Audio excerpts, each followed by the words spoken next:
Magandang gabi po. Madugong krimen ngayong Sabado de Gloria sa Angono, Rizal. Isang misis ang nasawi matapos pagsasaksakin ng sariling mister. Nadamay rin ang isa sa kanilang mga anak. Ang suspect, kritikal ang kondisyon matapos umunong saksakin ng sarili. Mula sa Angono, Rizal, nakatutok live si Oscar Oida. Oscar.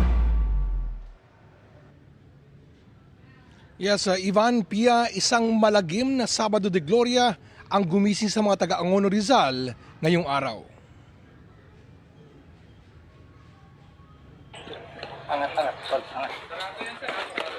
Mismong hepe ng Angono Police ang umakyat ng bakod. Mapasok lang ang bahay na ito sa isang subdivision sa Angono, Rizal kanina.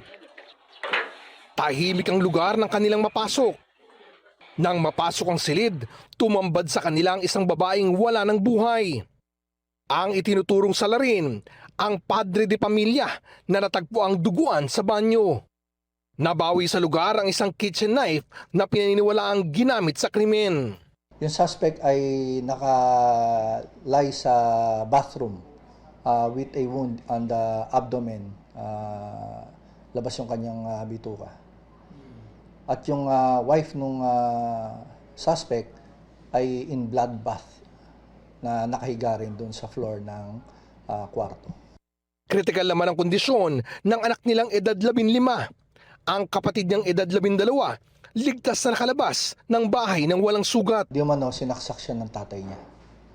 At nagkaroon sila ng opportunity ng kanyang kapatid na makatakas. Hindi pa matiyak ang motibo sa krimen. Based sa interview namin sa kanyang kapatid, medyo engaged sa illegal gambling, yung mga casino, gano'n.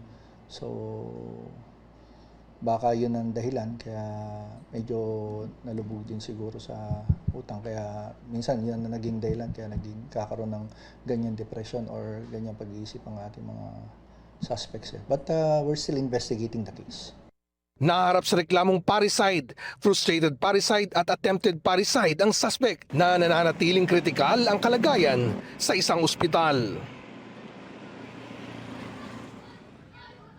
Samantala, Ivan, nakatanggap tayo ng impormasyon mula sa Angono, Rizal Police na posible raw isailalim sa drug test ang suspect, habang ang nasawi naman itong asawa posibleng isailalim sa autopsy. Yan ang latest mula dito sa Angono, Rizal. Balik sa iyo, Ivan.